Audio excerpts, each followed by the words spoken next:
excellente introduction à ce que je vais dire, sans que ça soit péjoratif du tout, au contraire. Mais on va parler essentiellement de comment faire pour faire du storage de crypto-assets. C'est le but de ma présentation aujourd'hui. Donc Quantum Digital Asset Custody, les slides sont les diapositives sont en anglais. Alors là, Monsieur le Président, désolé. Voilà. Donc les diapositives sont en anglais, mais je vais essayer de parler franglais le plus possible, avec bien entendu des mots qui vont certainement être aussi en anglais. Alors, juste, il n'y aura pas uniquement, on va commencer à vous parler un petit peu de notre société, enfin de la société dans laquelle on travaille, ID Quantique. Donc ID Quantique, c'est une société qui a été fondée en 2000. Il n'y a pas grand-chose à voir avec le Bitcoin et les blockchains, puisqu'en fait c'est basé sur l'idée de base de l'idée quantique, c'est de développer les technologies de cryptographie quantique. Donc on va en parler un petit peu. Et le projet que Stéphane et Olivier ici présents porteront au sein d'idée quantique, c'est de trouver cette interaction entre le quantique et la blockchain. Est-ce qu'il y a des interactions positives? Il y a des interactions négatives dont je vais parler tout de suite. Mais on aimerait aussi voir la possibilité de faire aussi des choses positives. Donc juste quelques mots, ça a été une start-up en 2001, donc c'est plus vraiment une start-up. On est maintenant environ une centaine de personnes réparties entre Genève, Séoul, Bristol et un peu Washington. Et on développe vraiment des technologies basées sur la physique quantique, donc assez loin de ce que vous voyez ici, mais vous allez voir bientôt quand même le lien, enfin j'espère. Et on fait à peu près tout, de la R&D jusqu'à la production. Récemment, on a eu un gros investissement d'une société coréenne qui est d'ailleurs aussi active dans le blockchain, qui s'appelle SK Telecom, une société donc de télécom coréenne, qui a investi 65 millions de dollars dans la boîte, donc ça nous donne un peu un boost, et c'est une des raisons pour lesquelles maintenant on essaie de trouver des nouvelles choses. Voilà, alors maintenant, passons au vif du sujet. Donc la première chose dont on va parler, c'est la menace quantique sur l'ensemble de la cryptographie. Donc ça, je vais très brièvement vous le dire, parce que si je voulais en parler plus, il faudrait déjà toute la matinée, et j'ai pas envie qu'on passe tout le temps là-dessus. Il y a vraiment d'autres choses à faire. Ensuite, la menace quantique, nous, bien sûr, on aime aussi parler de la solution. Donc, qu'est-ce qu'on peut faire contre cette menace quantique? Et ensuite, on verra exactement comment est-ce que ces solutions de sécurité basées sur la quantique peuvent nous permettre de proposer quelque chose pour la blockchain et essentiellement pour le storage des assets cryptographiques. Alors, on va faire très très vite parce que le problème de l'ordinateur quantique c'est très vaste. Je reste à déjeuner, donc ceux qui ont une envie absolue de comprendre l'ordinateur quantique, venez à côté de moi, on peut en parler jusqu'à 4 ans cet après-midi, il n'y a aucun problème. L'idée de l'ordinateur quantique, c'est quoi? C'est qu'au lieu de faire des calculs avec des bits, 0 et 1, on fait des calculs avec ce qu'on appelle des qubits, vous avez quand même entendu parler de ça, qui peuvent être des superpositions de 0 et de 1. Donc au lieu d'avoir un 0 ou un 1, on peut avoir des nouveaux états, et ce qui est important, c'est que cette combinaison, cette superposition de 0 et de 1 est un état à part entière. Ce n'est pas quelque chose qui est entre les deux, mais un peu des deux, c'est vraiment quelque chose un état différent, si vous voulez. Et le fait de pouvoir faire cette superposition cohérente fait qu'en fait l'ordinateur quantique se comporte comme un ordinateur massivement parallèle. Si vous voulez, vous avez un état, je pars par un état 0, d'accord? Je fais une superposition 0, 2, 1, donc ça peut être deux états. Maintenant, si je rajoute des bits à chaque fois, j'ai un système avec deux qubits, à ce moment-là, chacun peut être à nouveau une superposition, et on peut très vite fabriquer des états qui sont des très très larges superpositions d'états de façon cohérente, et des états complètement nouveaux, qu'on appelle des états intriqués, et ces états qui sont donc une superposition de très larges états, on peut faire des calculs dessus. Donc au lieu de faire un calcul sur un état donné, on fait un calcul sur un très grand nombre d'états, et on permet comme ça d'avoir une accélération très très forte des calculs. Si vous n'avez rien compris, c'est pas très important. Encore une fois, il faudrait beaucoup plus pour vous démontrer. C'est pas très compliqué, mais ça prendrait du temps. L'idée, c'est vraiment que l'ordinateur quantique, grâce à cette superposition cohérente d'états, cette intrication entre les différents états, permet de résoudre des problèmes beaucoup plus rapidement. Beaucoup plus rapidement, voulant dire en moins d'étapes. C'est-à-dire, quand vous faites un calcul, vous prenez un état et puis vous commencez à faire toc, toc, toc, toc. L'ordinateur quantique va prendre l'état de faire cette superposition cohérente et en une seule fois, pouf, de trouver une solution. de façon bien sûr probabilistique. Bon, donc ça c'est l'idée de base de l'ordinateur quantique. Et merci. Et le gros problème de l'ordinateur quantique, alors bien sûr, les gens sont intéressés par ça pour les applications positives, à savoir qu'on va pouvoir faire des calculs qui étaient impossibles auparavant. Une des conséquences aussi de ça, c'est qu'on peut aussi casser tous les codes, toute la cryptographie actuelle basée sur les clés asymétriques. Donc, tout ce qui est basé sur clés publiques, clés privées, et là je pense que vous commencez à comprendre un petit peu où je veux en venir, tout ce qui est utilisé aujourd'hui ne marchera pas. L'ordinateur quantique prend votre clé publique, si la clé publique est réellement publique, l'ordinateur quantique prend cette clé publique, à l'intérieur de cette clé publique, il y a votre clé privée qui est cachée. Un ordinateur classique ne peut pas trouver ce lien, un ordinateur quantique peut le faire, il arrive à factoriser très rapidement des grands nombres, et c'est la base de tout ce qui est la crypto asymétrique aujourd'hui. Donc, c'est vraiment important de comprendre que cette attaque est très grave, y compris pour la blockchain. Juste pour détecter des algorithmes de factorisation efficients, c'est quoi la réduction de complexité? C'est-à-dire on passe d'un système bien sûr exponentiel à un système polynomial. Ah bien sûr. Malgré le fait, c'est quand même un fonctionnement probabilistique. Oui, mais la factorisation des grands nombres avec un ordinateur quantique est bien sûr polynomial, sinon ça n'aurait pas d'intérêt. Ça a été testé? Alors ça a été testé, l'algorithme existe depuis 1994, il n'a pas été testé au sens où il n'y a pas d'ordinateur quantique, je reviens au question de il n'y a pas d'ordinateur quantique qui existe, donc j'ai pas envie, c'est vrai, donc, le gros problème c'est aujourd'hui l'existence de l'ordinateur quantique, il n'y en a pas. Il y en a des petits avec quelques qubits, une dizaine, 40. Vous avez dû suivre aussi un petit peu que Google en a 40, IBM en a 62, et puis commence à... Bon, ça n'existe pas encore. Tout le monde pense que d'ici 10-15 ans, il y aura un ordinateur quantique suffisamment grand pour pouvoir faire de vrais calculs, et à ce moment-là, la factorisation deviendra polynomiale. En fait, c'est la capacité d'exécution parallèle d'opérations qui fait que l'ordinateur quantique est un danger oui, c'est tout à fait juste. Le problème, l'idée de base, c'est que c'est pas cette possibilité d'aller de façon exponentielle ce parallélisme, si vous voulez, c'est pas comme si on mettait plein de processeurs ensemble. C'est un processeur, mais qui calcule sur un input qui lui-même est déjà une superposition de toutes les étapes possibles, et donc on calcule avec toute une série d'inputs à la fois. En gros, c'est du brute-force local, quoi. Si on utilise un quantum computer. Non, c'est quand même pas ça, parce que faut quand même faire très attention. Hein. L'ordinateur quantique ne résout absolument pas tous les problèmes. Il faut que les problèmes, je ne vous ai pas parlé, parce que l'ordinateur quantique, en fait, il fait cette énorme superposition, mais par contre, il ne peut pas aller explorer toutes les solutions.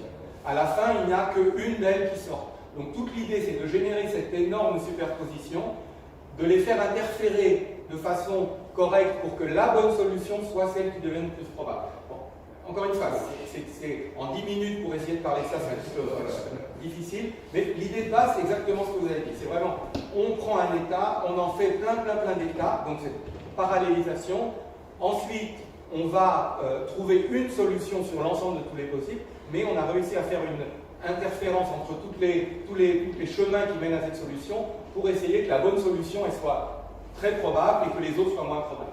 Donc, ça ne peut pas faire n'importe quoi. Pour le moment, il y a très peu de problèmes qui s'adaptent à ça. Donc celui qu'on connaît, c'est vraiment la factorisation. Il y en a d'autres, les gens travaillent dessus, mais il n'y en a quand même pas encore beaucoup. On ne va pas remplacer l'ordinateur standard. Hein. Et de toute façon, actuellement, vous n'en aurez pas un dans votre poche, ça serait un peu froid parce qu'il est à 0 degré Kelvin, donc déjà ça c'est quand même, c'est pas très facile.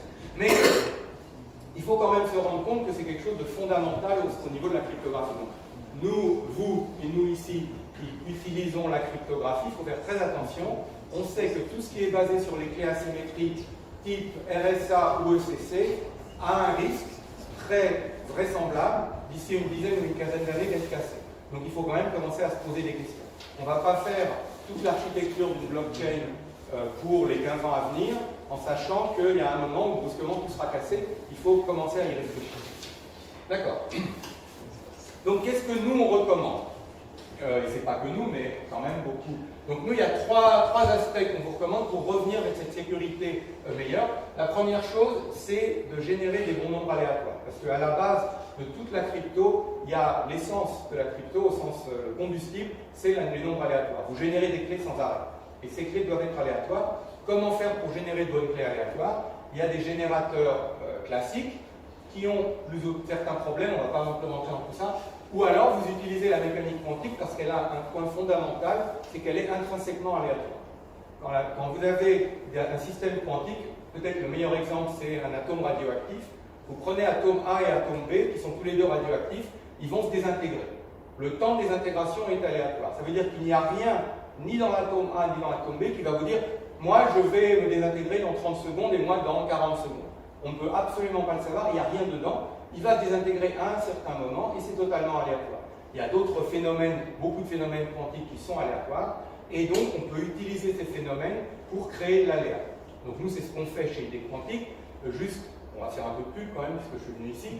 On a un chip actuellement qu'on a fait qui mesure quelques millimètres fois quelques millimètres. Donc vraiment, on peut intégrer dans un PC, éventuellement dans un téléphone, et qui vous génère de l'aléa pur, basé sur les phénomènes quantiques. Donc ça, c'est la première chose. On essaye d'utiliser du bon aléa pour être sûr que personne ne peut venir et trouver quelle est cette pseudo-aléa. Donc ça, c'est la première recommandation.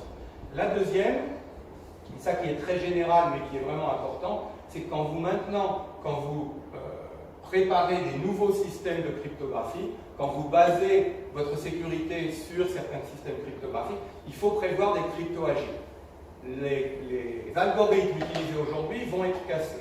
Il y en a beaucoup d'autres qui sont en étude actuellement. Vous avez dû entendre parler de la compétition du NIST aux États-Unis qui est en train d'étudier les algorithmes post-quantiques. Il y en avait 65, il en reste 29 ou 39, je ne sais plus. Ils sont en train de les étudier. Personne ne sait. Alors si les gens vous disent qu'ils savent, moi je me méfierai un petit peu. Personne ne sait aujourd'hui quel sera celui qui va être le bon. S'il y en a un d'ailleurs. Personne ne sait même s'il y en a vraiment un.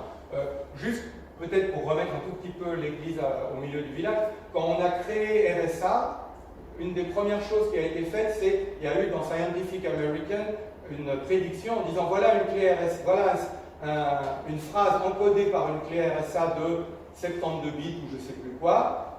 Cette clé sera inviolable pendant des multibillions, je ne sais plus, c'était des quadrillions, je ne sais même pas ce que ça veut dire. Total, 20 ans après, la clé était cassée avec des ordinateurs classiques. Donc il faut quand même être un tout petit peu raisonnable et savoir que on comprend maintenant très bien RSA. Ça fait 30 ans, 40 ans qu'on travaille dessus, les gens commencent vraiment à comprendre comment ça marche, sauf qu'ils n'avaient pas prévu qu'il y avait l'ordinateur quantique. Donc les nouveaux systèmes de crypto sur lesquels les gens travaillent, il y a deux attaques possibles. Les attaques classiques, peut-être que quelqu'un a trouvé des algorithmes qui vont casser ces systèmes de crypto, et là les gens travaillent dessus beaucoup, mais il y a aussi de nouvelles attaques quantiques, il y a peut-être de nouveaux algorithmes quantiques qui permettront de casser les nouveaux algorithmes pseudo-post-quantiques. Donc, crypto-agility, vraiment important. Et troisièmement, encore une fois, là ça c'est nous spécifiquement, il y a d'autres systèmes de protection qui s'appellent la distribution quantique de clés, qui permettent dans certains cas de remplacer les algorithmes, donc d'ajouter, si vous voulez, un niveau de sécurité très bon pour tout ce qui est cryptographie. Donc nous, on travaille essentiellement sur ces deux points. Et c'est ça que je vais maintenant développer plus pour la partie QDAT. Alors, dans la mesure où vous n'avez pas forcément de grosses connaissances en cryptographie quantique, je vais juste vous expliquer très brièvement en un slide le principe. Encore une fois, on pourrait en parler plus. L'idée de la cryptographie quantique ou de la distribution quantique de clés, c'est très simple. On va parler de cryptographie symétrique. Alice va envoyer un message à Bob en utilisant la cryptographie symétrique. Tout le monde va connaître ça très bien. La difficulté de cette cryptographie symétrique, c'est tout simplement la clé secrète. Alice encrypte avec une clé secrète, Bob décrypte avec la même clé secrète, et le problème, c'est comment est-ce qu'on va transférer cette clé secrète de Alice à Bob. Et c'est ça que la cryptographie quantique va faire, que la distribution quantique de clés va faire. Elle vous permet de prendre une clé secrète, qui est aussi d'ailleurs un nombre aléatoire, c'est fondamental, donc quelque chose d'aléatoire, de l'amener de l'autre côté, ou de le générer de l'autre côté au même moment, de telle façon que si quelqu'un essaye de trouver ce qu'on a envoyé, il sera détecté. Donc en gros, Alice et Bob génèrent deux clés qui sont les mêmes, exactement, et qui sont sécurisés au sens où on est absolument sûr que personne n'a pu connaître cette clé au passage. Et ça utilise ce qu'on appelle un canal quantique, typiquement une fibre optique dans laquelle on envoie des petits photons qui se promènent. On pourrait encore une fois développer beaucoup, mais donc c'est la base de la distribution quantique de clés qu'on va utiliser dans notre système QKD. Donc voilà. Alors les utilisations possibles de la QKD au cas où ça vous intéresse. Notre application principale, c'est la connexion entre des data centers. Typiquement, deux gros data centers sont éloignés d'une quarantaine, 50, 100, voire un peu plus de kilomètres, et vous transférez des données très importantes. Il faut sécuriser cet échange et on peut utiliser la cryptographie quantique. La deuxième est sécurisation des télécoms, des backbones télécoms. Et là, bien entendu, ça vient jouer avec ce que je vous avais dit avant, qui est que SK Telecom vient d'investir dans l'idée quantique puisqu'ils veulent sécuriser leur réseau 5G. Donc tout le backbone du réseau 5G, d'ici 2020, quelque chose devrait être sécurisé par la cryptographie quantique. Une autre chose qui est importante, peut-être, qu'on est en train de développer, c'est la protection des infrastructures critiques, où là, bien entendu, on comprend tous que si quelqu'un vient hacker là-dedans, ça peut poser de graves problèmes. Et on arrive enfin à la raison de ma présence ici, c'est comment utiliser toute cette infrastructure dont je viens de vous parler pour faire la sécurisation des données, des digital assets et des storage des digital assets. Alors, comme l'a dit mon prédécesseur très clairement, une des grosses difficultés de la technologie blockchain, c'est comment est-ce qu'on peut garder tous les tokens digitaux, tout ce que vous avez, tous les tokens, toutes les clés, ces clés privées que vous devez, d'un côté, vous voudriez que ça soit online, mais d'un autre côté, vous voulez les sécuriser du mieux possible. Comment faire pour le faire de façon protégée et tamper-proof? Comment on dirait tamper-proof? Inviolable. Voilà. Donc l'idée ici, c'est d'utiliser les technologies dont je viens de vous parler pour proposer à des clients cette garde des tokens avec une sécurité absolue. Alors absolue, ça veut dire quoi?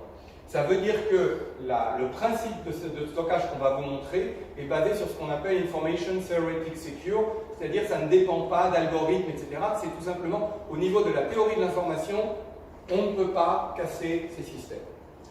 Quelque chose d'important aussi qu'on va vous proposer et qui est vraiment pour nous très intéressant, c'est que si votre token représente un asset, ça représente vos bitcoins par exemple, et que vous faites une copie pour faire un backup, quelqu'un d'autre quelque part a ce backup, et donc cette copie. Et comme avec les bitcoins, il n'y a pas de titre de propriété autre que la possession de la clé secrète, ça veut dire que la personne qui a votre backup pourrait tout à fait décider, non mais c'est à moi.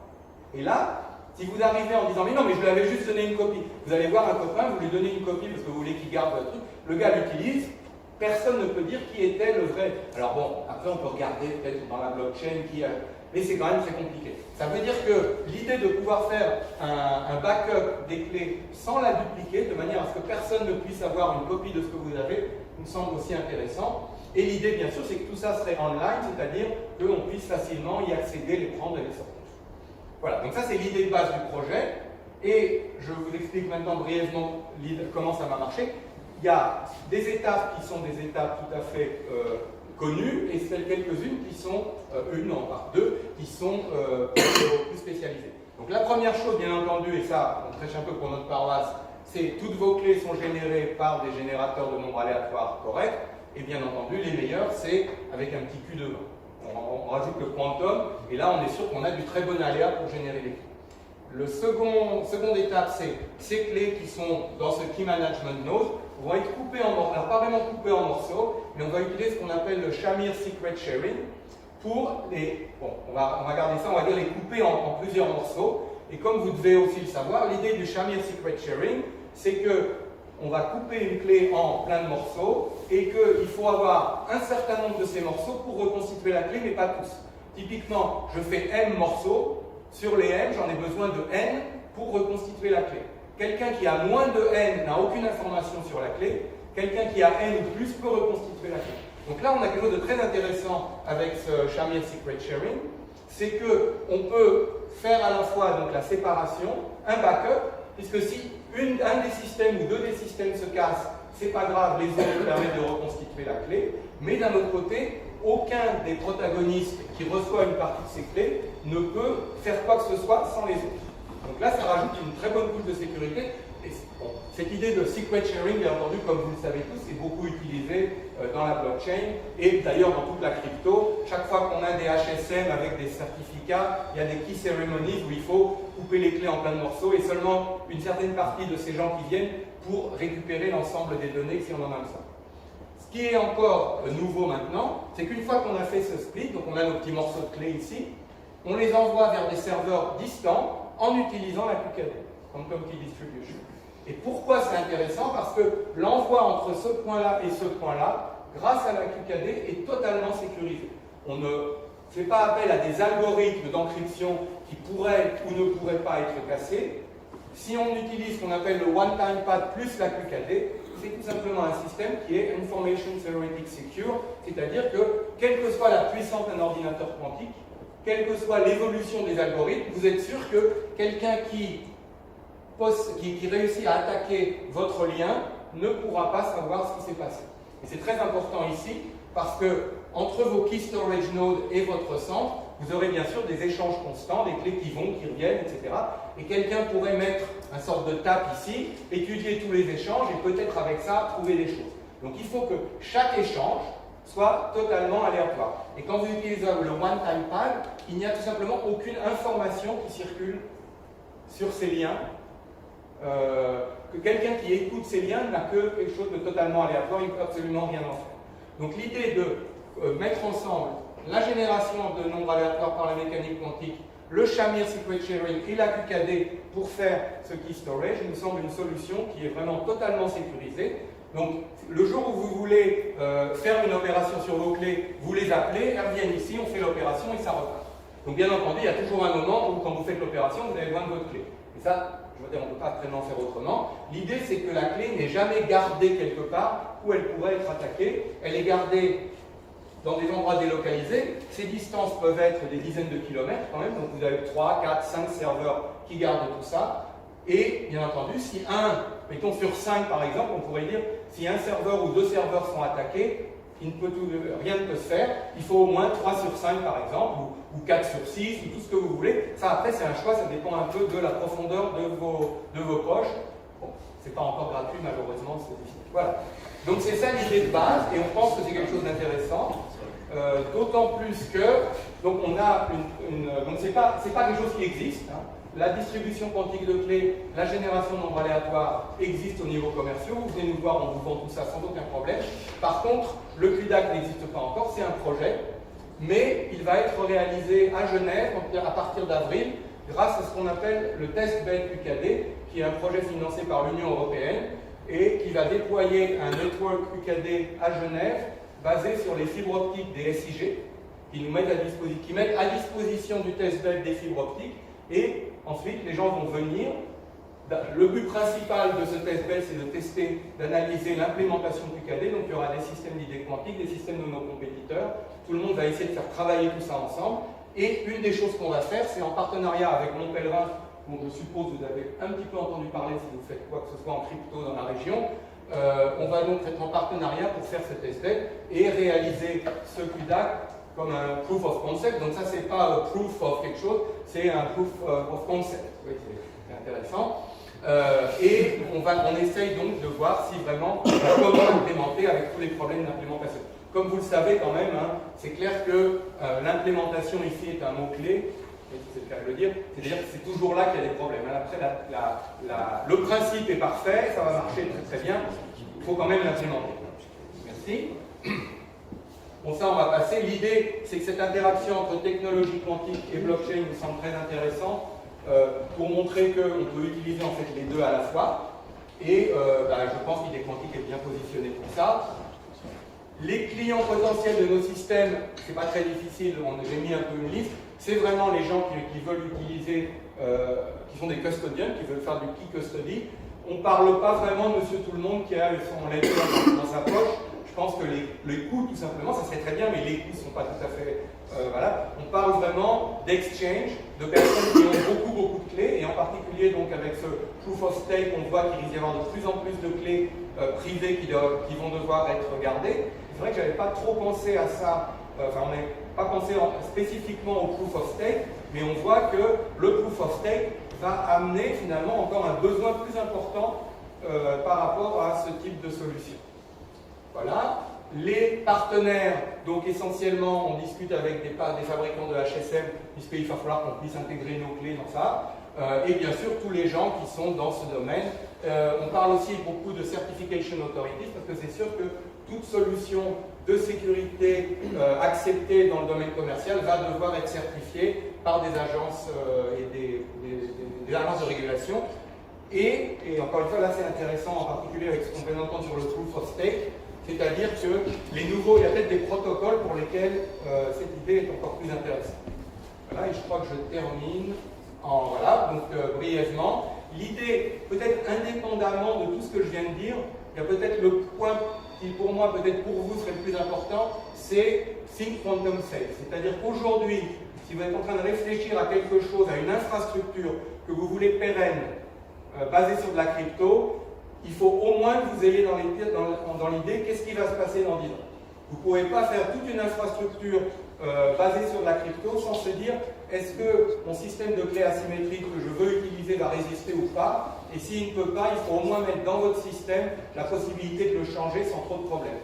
Si vous faites tout du hard coding on va prendre ici parce que c'est le mieux, c'est le plus simple, ça marche vraiment du feu de Dieu, ce qui est vrai certainement, et que vous ne pouvez pas le changer après, tout votre système, d'ici une dizaine d'années, pourrait être complètement obsolète. Donc il faut quand même y réfléchir. Nous, on vous propose, donc il y a des solutions, bien entendu, il faut y réfléchir. Nous, on vous propose une solution bien spécifique pour le storage des digital assets. Ça commence à être un peu du vrai, bref, anglais, là, c'est la fin. Et bien entendu, nous sommes tout à fait ouverts à des discussions, c'était une des raisons pour laquelle je suis venu, potential partners en users. Donc, si vous avez besoin de nombres aléatoires, de distribution quantique de clés, si vous voulez travailler avec nous peut-être pour voir comment on pourrait faire avancer tout ça, vous êtes les bienvenus. Et puis, merci, et s'il y a des questions,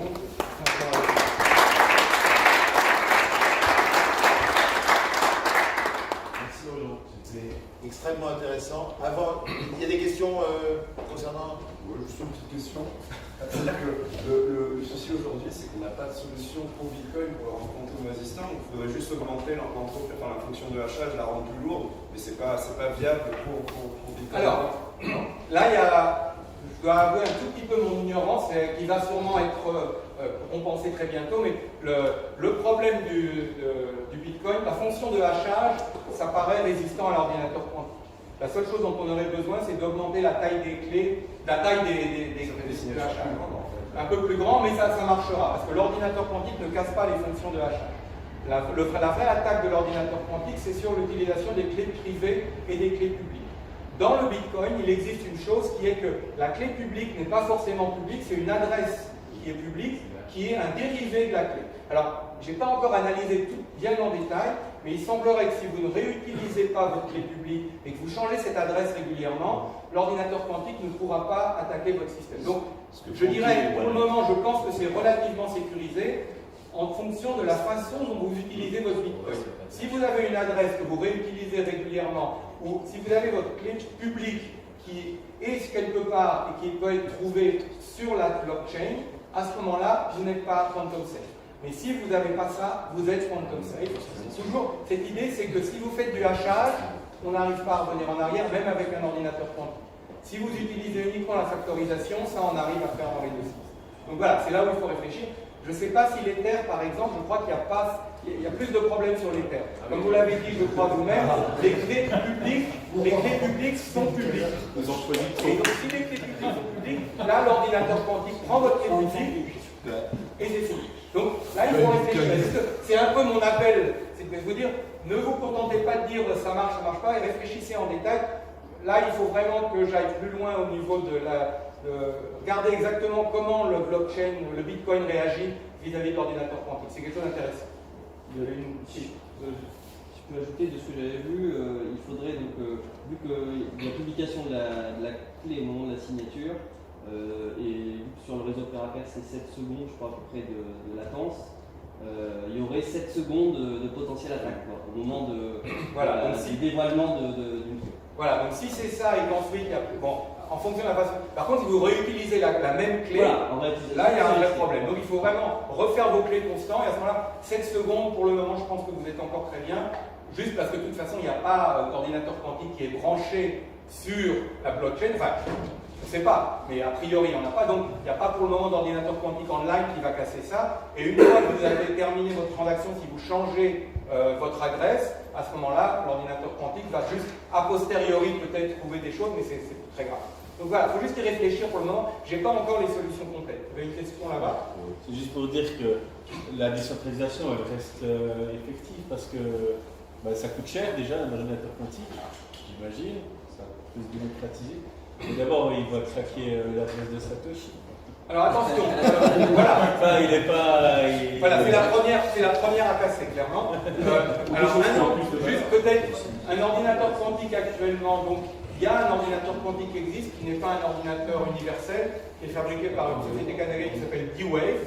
Et là, ils viennent de sortir un système avec 5000 qubits, mais qui ne peut pas tout faire. En particulier, qui ne peut pas utiliser l'algorithme de Shor, mais qui a d'autres trucs. Donc, il y a beaucoup d'incertitudes à ce niveau-là. Il y a des gens qui savent, on ne sait pas encore si l'ordinateur de D-Wave va pouvoir vraiment attaquer la crypto ou pas. Il y a des gens qui disent que non, d'autres qui disent que oui, d'autres qui disent que ça va pas. On ne sait pas. En gros, ce qui est sûr, c'est que si on a un ordinateur quantique qui peut faire fonctionner l'algorithme de Shor, donc un ordinateur quantique qu'on appelle universel, là, il n'y a pas de discussion.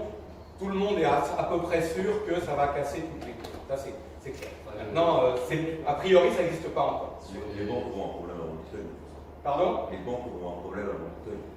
Oui, absolument. Les banques et beaucoup d'autres gens, bien sûr.